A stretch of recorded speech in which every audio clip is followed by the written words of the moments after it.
Bom dia a todos, que a paz de nosso Senhor e Salvador Jesus Cristo esteja contigo, meu irmão e minha irmã. A mensagem de hoje tem como tema: o Senhor é um Deus zeloso. Nós vamos abrir a palavra de Deus no livro de Êxodo, capítulo 20, e eu vou ler do versículo 3 ao 6, que diz assim: Não terás outros deuses diante de mim. Não farás para ti imagem de escultura, nem semelhança alguma do que há em cima nos céus, nem embaixo na terra, nem nas águas debaixo da terra.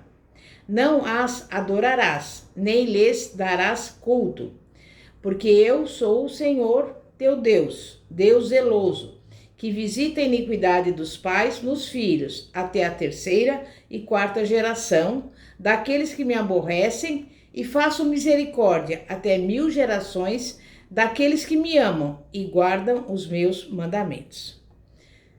O Senhor é um Deus zeloso, e foi o zelo de Deus que criou os 10 mandamentos. Ele os escreveu com o seu próprio dedo. E o primeiro deles é: não terás outros deuses diante de mim. Esse primeiro mandamento não é somente uma lei divina, mas também uma lei da própria estrutura moral do homem. Isso porque o homem não pode ser leal a dois senhores. Quando ele tenta fazer isso, viola uma lei divina. E essa violação é pecado e exclui Deus da vida do homem. Não terás outros deuses. A palavra Deus significa qualquer ser ou atividade que exija o primeiro lugar na vida do homem. O Deus deles é o ventre. Filipenses 3,19. Essa é a descrição que Paulo faz de alguns inimigos da cruz, que transgrediram o primeiro mandamento. Em outras palavras, tratava-se de homens que tinham o cuidado de assegurar para si, através da religião, a máxima segurança social e um estômago cheio. Esse era seu principal motivo para viver. Se alguém ou algo recebe a nossa suprema lealdade e obediência, é nosso Deus. O primeiro mandamento mostra que não podemos devotar nossa lealdade a algo que não seja o próprio Deus. E este mandamento ensina também a eterna autoridade do único ser não criado. A ele pertence a glória, a honra e o poder. Ele é exaltado acima de todos e de tudo. Colossenses 1, 16, 17 diz: porque dele e por meio dele e para ele são todas as coisas. Apesar disso, Deus não força ninguém a lhe dedicar lealdade. Ele age assim para mostrar que nada pode estar acima dele, mas que o homem precisa escolher obedecer ou desrespeitar o mandamento.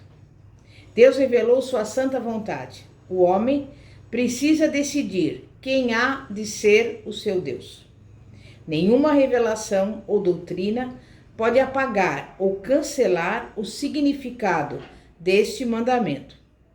Deus, revelado em Jesus Cristo, tem sempre e com exclusividade o direito de ser Deus no coração e na vida do homem.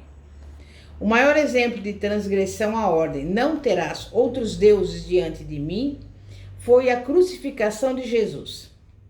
A geração que pôde ver e até mesmo tocar Jesus, não somente deixou de crer nele e de cultuá-lo, mas também planejou e permitiu a sua morte em uma cruz de criminosos. Será que o fizeram por ignorância? Sim, pela ignorância voluntária. Jesus reconheceu isso quando bradou da cruz: Pai, perdoa-lhes, porque não sabem o que fazem. Lucas 23, versículo 34. E é precisamente essa a questão. A humanidade estava em guerra contra o Deus revelado em Cristo, porque o seu coração e mente eram carnais e antagônicos ao coração e à mente de Cristo. Os fariseus e escribas, sábios, astutos, não conheciam a Deus. Não foram capazes de reconhecer Deus em Jesus. Não o conheciam no Espírito e, por isso, não puderam reconhecê-lo na carne. tinham outros deuses à frente dele. Eles mostravam esse desconhecimento não somente nas suas atitudes, mas também na sua disposição. Além disso, não queriam aquele Deus que fora revelado em Cristo. E por isso, esses homens crucificaram o próprio Jesus, que é a revelação de Deus. Os inimigos de Cristo desejavam a sua morte. E os seus seguidores? Naquela hora tremenda, os próprios discípulos permaneceram passivos. Estavam interessados em se salvar e proteger-se. Pensaram mais em si mesmos do que em Cristo. Daqueles homens que conheciam os fatos a respeito de Jesus, bem poucos podiam confessar que não tinham nenhum outro Deus além de Jesus Cristo, o Deus verdadeiro. Se Deus em Cristo não ocupa o primeiro lugar em nossa vida, precisamos nos arrepender.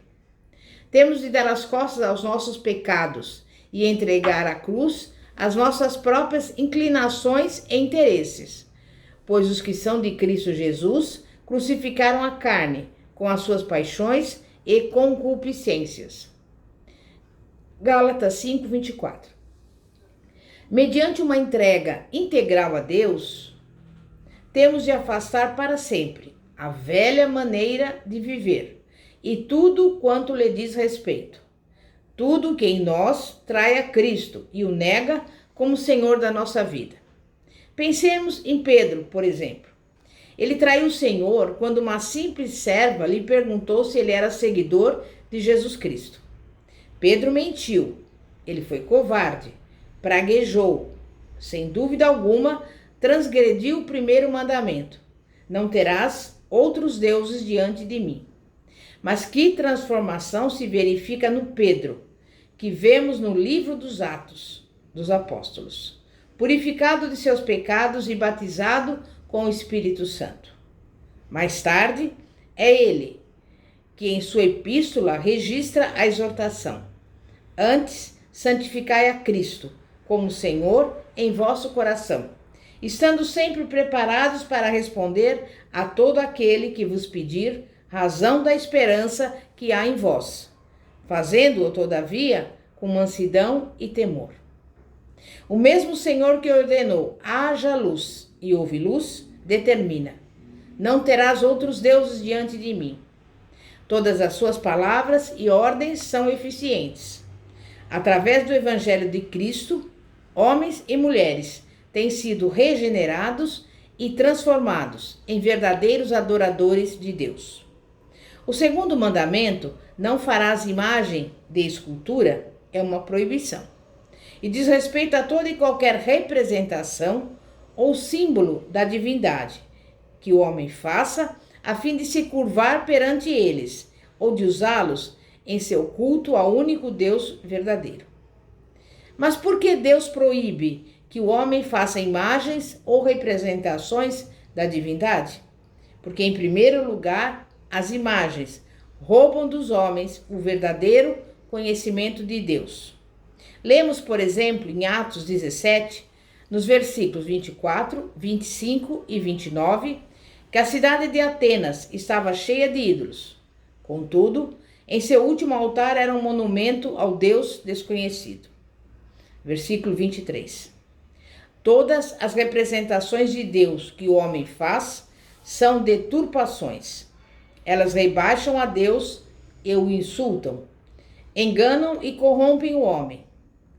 Paulo declarou aos atenienses: Deus não habita em santuários feitos por mãos humanas, nem é servido por mãos humanas, como se de alguma coisa precisasse.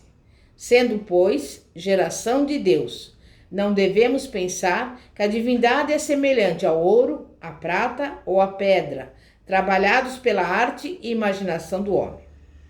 Além disso, o Senhor é Deus zeloso. Ele proíbe a confecção de quaisquer imagens para o representar, porque Deus possui uma única imagem de si mesmo, bendita e santa, perante a qual todos havemos de nos curvar, a quem podemos servir de todo o coração e em quem brilha a glória de Deus. É Jesus Cristo. essa imagem do Deus invisível. Colossenses 1,15. Somente Ele pode revelar plenamente o Deus da glória. Mas ninguém, em todo o universo, teve o direito de dizer: quem me vê a mim, vê o Pai. Uma vez que reconhecemos que Jesus Cristo é o Filho de Deus e a imagem de Deus, e o recebemos como tal, o nosso coração é renovado. Todo culto ligado a uma imagem de escultura é grosseiro e desprezível. E essa prática deturpa tanto a Deus como a Cristo. A única revelação perfeita do amor de Deus está na pessoa de Jesus Cristo. Somente a seus pés é que podemos adorar verdadeiramente a Deus Pai. Certa vez, um centurião romano prostrou-se diante de Pedro, e este o repreendeu, dizendo-lhe: ergue-te, que eu também sou homem. Atos 10, 26. O apóstolo João prostrou-se aos pés do anjo para adorá-lo, e dele ouviu o seguinte: vê, não faças isso, eu sou conservo teu, adora a Deus. Apocalipse 22, 9. Contudo, quando Cristo foi revelado em forma humana, jamais recusou o culto. Os cegos que receberam a vista, os leprosos que foram curados, os discípulos muitas vezes atônitos, as mulheres devotas, todos o adoraram. Ele não repreendeu nenhum deles, pelo contrário, aceitou a todos. O culto que foi estabelecido sobre a terra veio de uma ordem dos céus, pois numa das assembleias do grande concílio celeste foi promulgado em edital do trono de Deus a respeito de Cristo, dizendo: e todos os anjos de Deus o adorem. Hebreus 1:6. E as Escrituras registram o caso das mulheres que, voltando do túmulo ao romper do dia da ressurreição, encontraram o seu Senhor. E elas, aproximando-se, abraçaram-lhe os pés e o adoraram. Essa é a melhor posição para se estar diante do maravilhoso Cristo ressurreto. Se a imagem de Deus, Jesus Cristo, tem sua origem no santo amor de Deus, qual seria a fonte das imagens falsas? Nas epístolas de Paulo aparece a reveladora expressão: avareza, que é idolatria. Colossenses 3:5. A idolatria tem a sua origem no coração corrupto e irregenerado dos homens. Ezequiel fez a acusação de que alguns judeus apóstatas do seu tempo haviam levantado ídolos dentro do coração. Ezequiel 14:3. Os ídolos são criação das concupiscências interiores do homem. O cativeiro babilônico libertou Israel dos seus ídolos, tribos, nações inteiras e milhares de pessoas abandonaram a idolatria, queimando seus fetiches e encontrando perdão e nova vida em Jesus Cristo. Contudo, não são os ídolos exteriores o problema fundamental. Existe algo no interior do homem, que é o verdadeiro criador de ídolos. O velho eu é o incorrigível criador de ídolos e precisa morrer. Romanos 6. Certamente, o cristão não precisa lutar com o problema do culto exterior de imagens. Porém, se o eu e a carne o dominarem, impedirão que ele adore verdadeira e livremente ao seu Senhor e Salvador. Do ponto de vista de Deus, Cristo levou consigo para a cruz esse velho eu, que ali morreu juntamente com ele. E quando ele ressuscitou, nós ressuscitamos com ele, libertos da avareza que é a idolatria. E para desfrutarmos da nossa maravilhosa liberdade em Cristo, primeiramente, devemos ter em nosso coração um desejo e um anseio de santidade e de nos tornarmos verdadeiros e livres adoradores de Cristo. Assim, se cumpre a promessa de Deus, de acordo com a nova aliança que declara: de todas as vossas imundícias e de todos os vossos ídolos vos purificarei. Tirarei de vós o coração de pedra e vos darei coração de carne. Porei dentro de vós o meu espírito e farei que andeis os meus estatutos, guardeis os meus juízos e os observeis. Ezequiel, capítulo 36, versículos 25 a 27. Amém? É momento de oração. Santíssimo Deus e poderoso Pai, Pai de nosso Senhor e Salvador Jesus Cristo.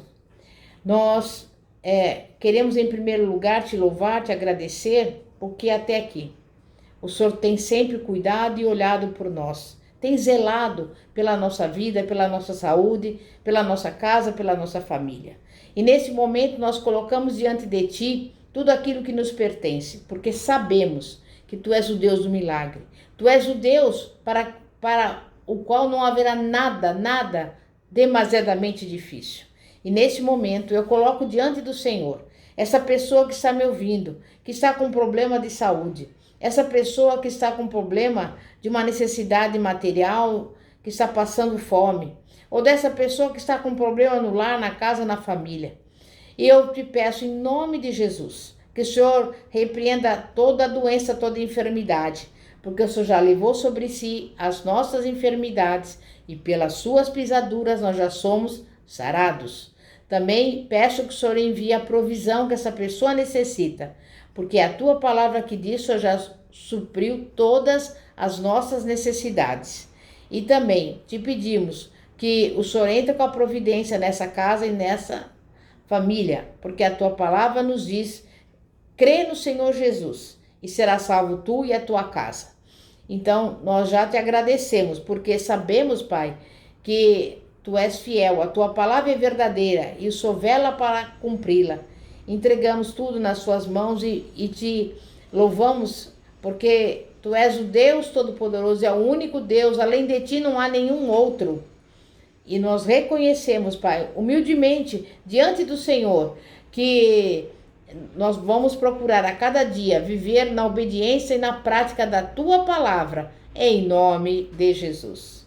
Amém e graças a Deus. Pastora Fátima, da Igreja Evangélica Apostólica Poder de Cristo. Que a paz de nosso Senhor e Salvador Jesus Cristo esteja contigo. Glória a Deus, aleluia.